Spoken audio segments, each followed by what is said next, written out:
All right, I think I wired this up right. Figured I might as well turn the camera on just in case I get electrocuted or blow something up.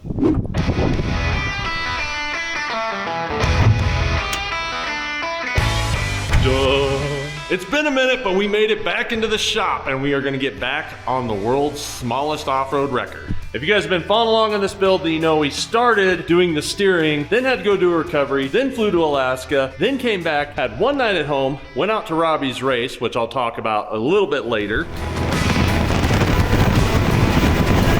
And now we're back here. Did take about a day and a half off to like recoup because, well, I just needed a little bit of a break. You ever need a vacation from a vacation? We got our Barnes off-road steering bracket kind of modified to fit that axle. And the reason for that is because we are going with this. This is a PSC double-ended ram. They're pretty much known for being the go-to company for steering components and whatnot. This is all set up, ready to go. Assembled by TD, whoever TD is. We have our clamps, our steering arms, which we may use, may not, depending on where I have to set this ram. And we have, come out, the ram itself. This bad mamma jamma for up front is going to be much better than a single-ended ram, mostly because if you're on full hydraulic steering with a single-ended ram, one side's trying to push, one side's trying to pull, or this, you have the same push-pull on each side. So for the front, where you have a steering wheel and you don't have it locked out like you do on like a rear steer valve, it's really important for full hydro. It makes it a lot easier to steer and maintain. So I need to see if this ram will fit in these clamps, which that should work no matter what. But I need to make sure that we can set that thing down and it's not going to hit any of our engine components.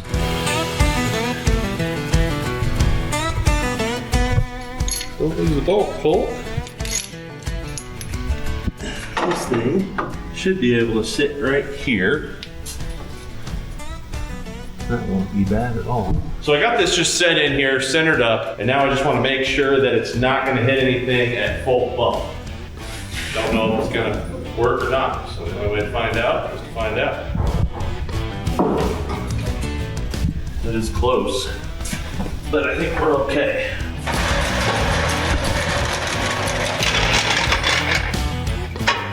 I don't think we'll have an issue, but I just want to double check. At least we know the bearings are greased on the kingpins. Yeah, I think we're gonna be just fine. That's not even getting any closer. That should work. I'm just gonna roll those hydro connections out the back. That's really good news because I was concerned once I flexed that this was going to get closer. It actually kind of got farther away. As we flexed up, it started pulling down away from everything. So it's not going to get any closer than this. This is full bump. I do want to roll this way so that the connections of the hydro ram are out the back and not at the top. That way we don't get close to anything there because we got lots of dead space in here to utilize. Now that we know this is going to fit and everything's going to work, the other thing I want to touch on is when you are doing a double-ended ram, it is kind of important here that you have your ram behind your steering arm. And here's why. When we steer this out, that is now going to be basically straight with the ram. What that's going to do is that's going to save the pressure of the ram. So if you have it where it's straight with the ram here, when you go to push, it's putting pressure at an angle and it's going to be much harder on that steering ram. I know that seems kind of weird to think about, but that's why you want your double-ended ram back in farther at straight ride so that when it's pushing out, it's pushing straight against the ram versus pushing it at an angle.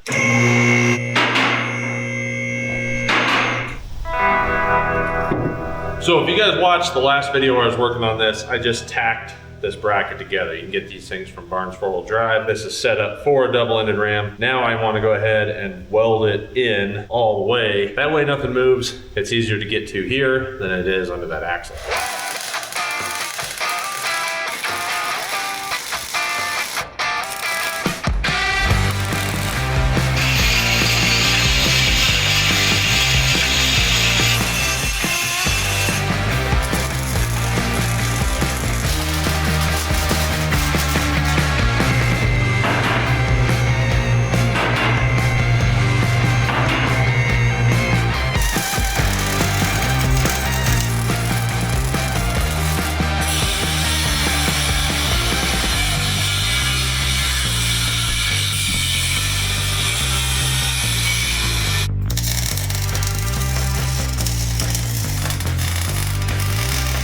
We got this thing welded inside and out. I got it welded across here all the way through on both sides. Everything is welded up pretty darn good, but you gotta remember too that all the steering pressure is gonna be on this. I do wanna do a plate here, and I'm gonna cut that out, and we'll just set it across here. I think it should look pretty good. There's only gonna be one way to find out, is do it. To do that, I'm gonna use my table, and while we were gone, it got hot enough here. We actually had like 20 degrees hotter than like normal for this time of year. All the water in my table is gone. Evaporation. So I'll fill that up before I obviously can make this piece and cut it up. So if you guys remember the last time I filled this up, I used a hose from the Dollar Tree. It was no good. So this one we got from Lowe's or Home Depot or something, but you guys suggested it. It's like one of those ones that collapses and expands. So yeah, let's find out. Fill up, little hose.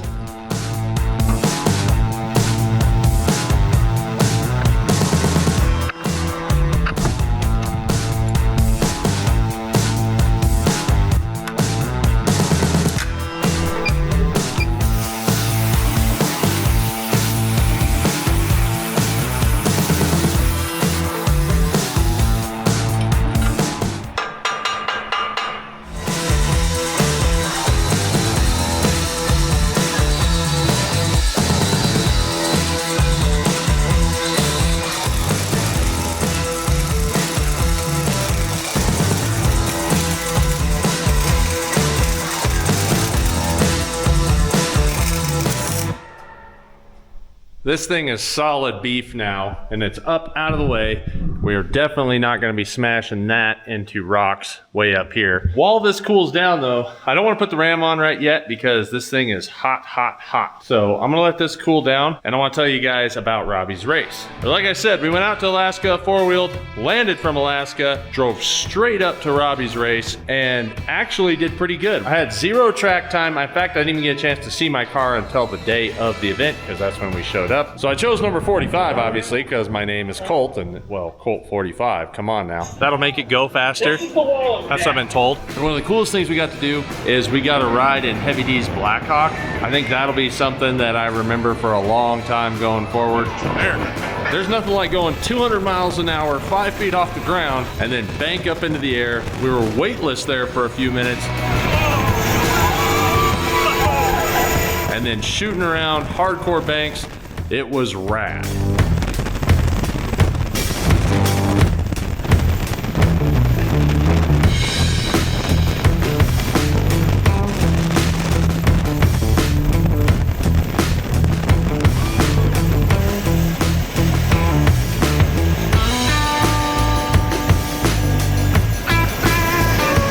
Getting into the race, didn't know what to expect. I knew a lot of the guys had a lot of circle track experience. Some of them raced professionally. Some were professional Baja racers. Some had done this many, many times over. Outside of driving Matt's Crown Vic tribute around sometimes when we were in Sand Hollow, I've never even driven a Crown Vic, especially in a race situation. In qualifying, it was 3 vehicles at a time. The Peck brothers were in front of me, and Alex took off, and I knew right then with my car floored to the ground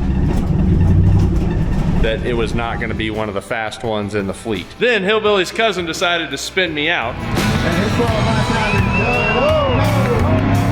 which in turn put me in the back of the pack to start the race.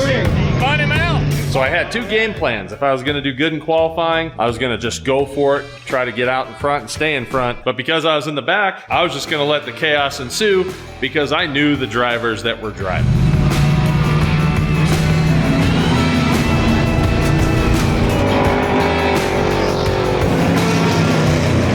But out of all those racers, we finished, and we actually finished in 5th place. And I am super stoked. Huge shout out to Robbie Layden. Big thank you for inviting us, letting us be part of that. I will happily be part of that any year he wants to do that. And a big shout out to all those guys that put all that together, because that thing was awesome, and being able to ride in Heavy D's Blackhawk was something I probably won't ever forget. Now this thing's cooled off, let's get back to work.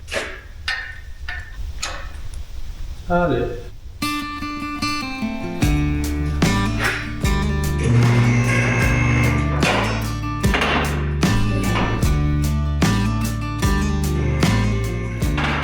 So one of the reasons why I was saying this needs to be inverted this way so that when it's straight here is because this is where it's gonna have the most leverage on it, is when your ram is sticking all the way out. You want that shot to be as straight as possible for that ram, and that's gonna actually help protect it. I don't know if I explained that good last time, so that's why I'm explaining again. Hopefully that makes sense. Otherwise, I need to go ahead and get this out, straighten it out, and then we can start measuring what we need in between tire to tire and stuff. Now this is on and centered up. I want to go ahead and put these on. These thread in right there with these nice fat bolts. These bolts take a 5/8 Allen. So if you don't have that, you're gonna need that if you do a double-ended ram. These suckers are a little bit on the tight side. Wrong way. There we go. So when I put these on, I always Loctite this bolt because this bolt could easily come loose and it's really hard to get to when you have another bolt pushing through it. And how many people carry a 5/8 Allen? Not very many. I'm gonna be honest and tell you, I don't know if you're supposed to Loctite it or not, because reading instructions is for people who can read.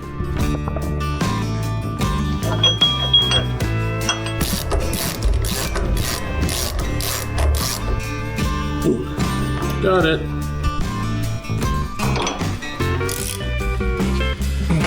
Now we gotta make each tie rod, and what we have here is a couple pieces of DOM and all of our heims and welded bungs. So this comes with 2 right-hand and 2 left-hand threads. And if you're unsure of a left hand, they have that little notch in the threaded bung there. One of the things I don't like though is that the nut doesn't have the same thing. That's one thing I like about Barnes 4-wheel drive is they put this same groove in the nut so you know that that's a left-hand thread. So with that, if these ever wear out, I'm gonna replace them with Barnes 4-wheel drive heims and jam nuts.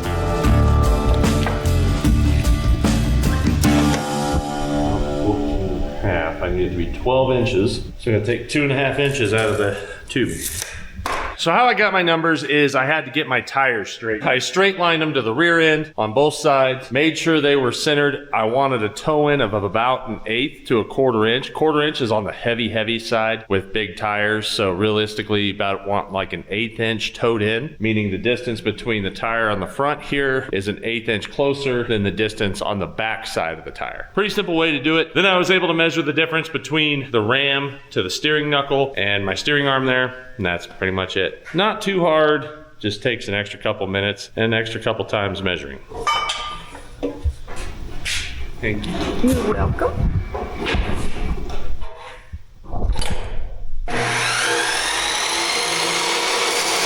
I just remembered why I don't use the chop saw, because it takes like 400 days to make that happen. I'm just gonna use my grinder and the cutoff wheel.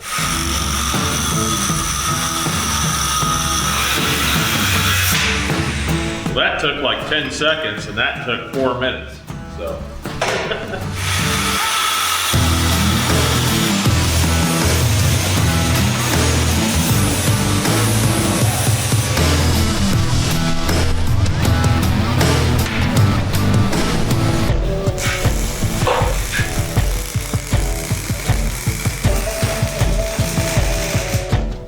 I'd like to invite you to my paint booth and my paint sprayer. Have you guys noticed that cheap paint is getting cheaper? Like it's actually like not holding, it's runny. That's why I'm just sticking with Duplicolor at this point anymore, because it's the only paint that I pay for and it actually sticks. Hashtag not sponsored.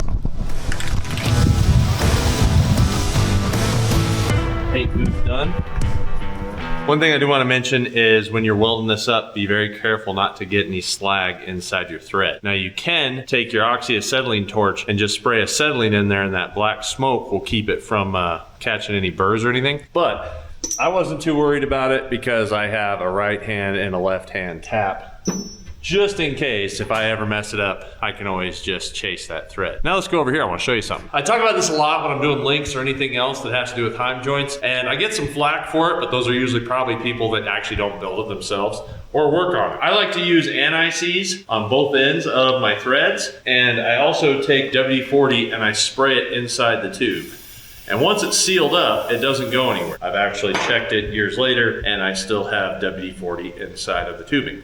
What that's gonna allow me to do is when I need to adjust this, if I need to adjust this, it will actually turn and it won't be seized shut. So that's my little trick of the day. It works really good for links and everything else as well.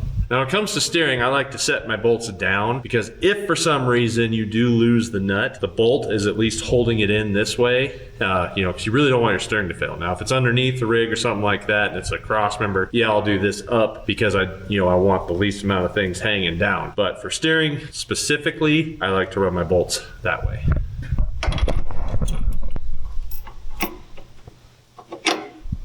You don't need a whole lot of play for these tie rods, but because we do have a double-ended ram, they're so short that you do want some. So I went with some really short high misalignment washers, and then, actually I don't think these would be considered high misalignment. I think they're just misalignment. And there we have it. Now we can just tighten them up. We do need to remember that this one's threaded, so you tighten this bolt down and then you tighten the nut on. Otherwise, you're gonna be fighting this thread with the nut thread.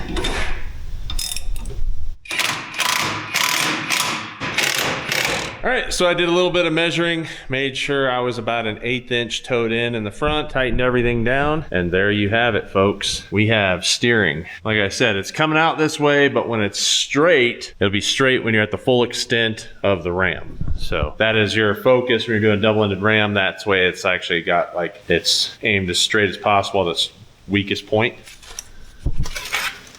Full hydro steering, folks. Yeah. So if you guys watched the recovery we did here in New Mexico. Wow.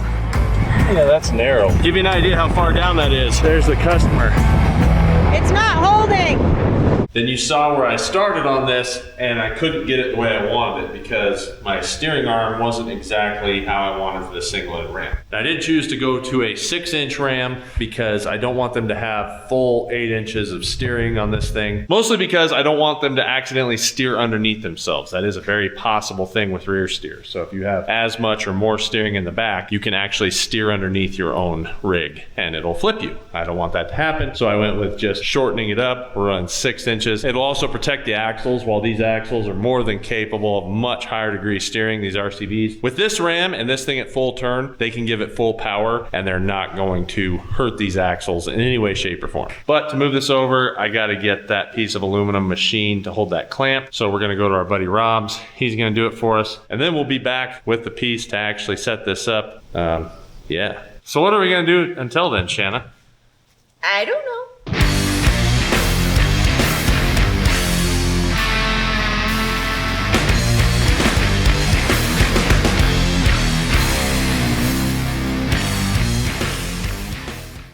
It's a new day, and what I want to start with this morning is mail. It's been a minute since I checked the mailbox, and we got some pretty cool stuff. Tony sent us a veteran plate from South Carolina. I'll chuck that up in the veteran corner. Thanks, Tony. Oh, if this is what I think it is, this is super rad. I think it is. Hugo from Manitoba coming in clutch. None of it. Yeah. I now have all the states and provinces of old Canada. So I'll have to get this up there. And if you can see, it's opposite of Northwest Territories, the polar bear is. That's super cool. I'll get it up there. Now we just need to start collecting foreign plates, I guess. Maybe some from Mexico too. That way I have all of North America. Thanks, Hugo. David Mack sent me some Diesel Murphy stickers because since the changeover turning the S10 into a recovery rig, that was the first thing it ever got used for. That's kind of funny. We'll also thank Rick for rolling his truck. Lynn got tired of seeing me lay on the ground and got me one of these magic creepers. So thank you, Lynn. I'll give that a shot. I actually think this might be good for outside stuff more so than in the shop, but I will definitely try it out. So thank you. I want you guys to see this. A whole new box of Tillman gloves from John Yorkie in Utah. So thank you, John. I will use these 100%. So I took the tie rod to my buddy Rob. He was able to get this bigger handshake clamp on here from Barnes 4-Wheel Drive. And he even polished it up a little bit. Gonna make things nice. That's kind of what I did with all the steering bolts now. Where did I put the steering bolts? Alright, let's loosen these bad boys up. Oh, right there, don't you know?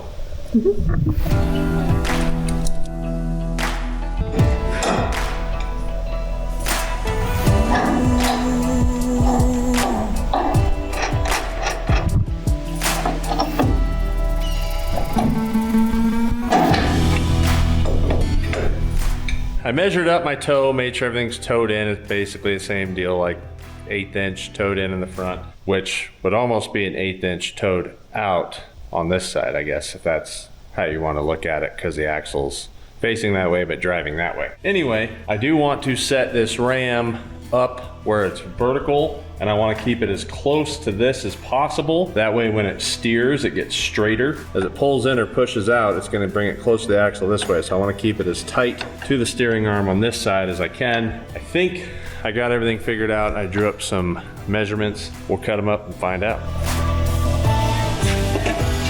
When you're doing ag rams or agricultural rams, they take like a 1-inch plate here that you can use to fit the bolt in. They also take a 1-inch bolt. Problem is, I don't have a 1-inch plate. So instead, what I'm gonna do is make 4 1/4-inch plates, because 4 quarters equals $1. Yeah.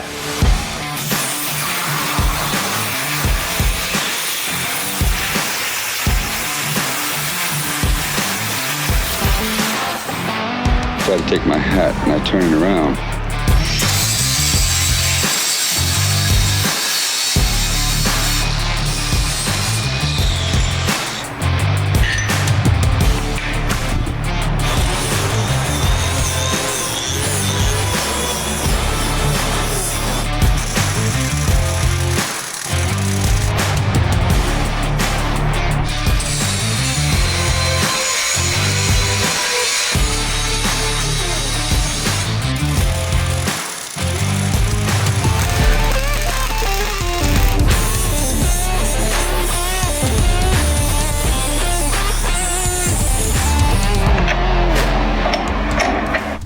Phew. I am sweating up a storm in here. We got the rear done, other than I lost my lock washers for these bolts. I want to go ahead and find those, because that's the only way we're gonna be able to hold that in there from rattling loose. And it is summertime. It's starting to get really warm here in the desert. Shannon and I picked this up. I'm not sure if it's gonna work or not, but this is a heater and an air conditioner. I'm worried it might be too loud, so I wanted to plug it in. I wasn't even gonna show you guys, because I wanted to plug it in and see if it was even worked. Like if it was just too loud, then I need to find something else, like a mini split. But I came across this problem. If you've never seen a plug like that, that's a 220 20 amp plug. I have 50 amp plugs all through this shop. I have a 30 amp plug adapter for like RVs and stuff. I don't have a 20 amp. So I think we're gonna go ahead, run into town, try to find these lock washers and see if I can get this plug in here and we can at least try that all at the same time. So let's do that.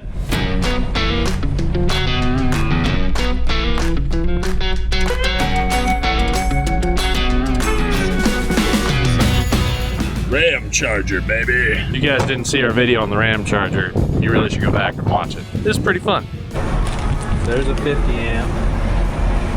Here's a 20 amp. And I just need to make that adapt to that. We'll be good. For a 20 amp 220, you only need 12-3 wire. Now I know that's dangerous if I were to run it regularly because I have 50 amp breakers. It wouldn't break, the wire would melt. But I just want to test it, make sure the thing is actually 220, because it claims it's 220. So either burn it up or it'll work. All these cars out here. Coolest one. Yep, definitely looks cooler than the rest. That Skyjacker lift kit helped a bunch.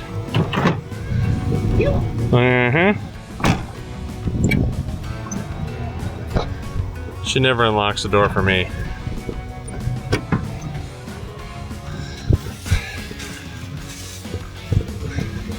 One day I'll get her trained up.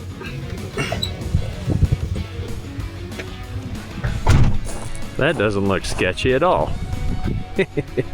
All right, I think I wired this up right, but figured I might as well turn the camera on just in case I get electrocuted or blow something up.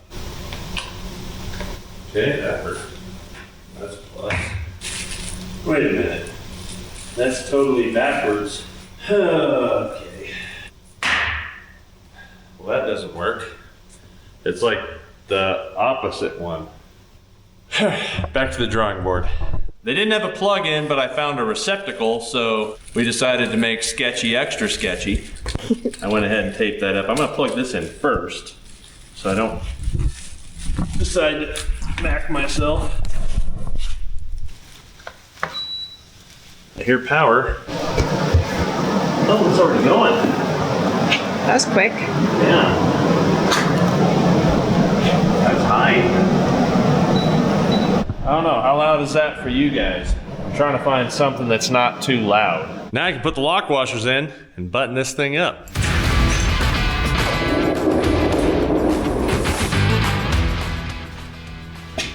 What do you call cheese that isn't yours? I don't know what. Nacho cheese. All right, let's get these on.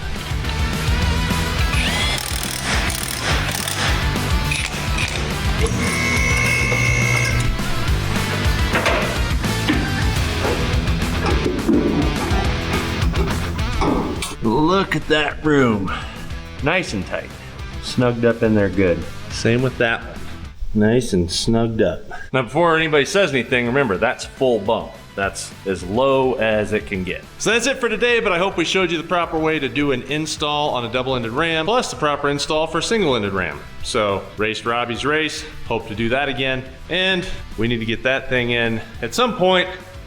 I gotta figure out where we're gonna put it. Please make sure to like and subscribe. Appreciate you watching. We'll see you guys next time.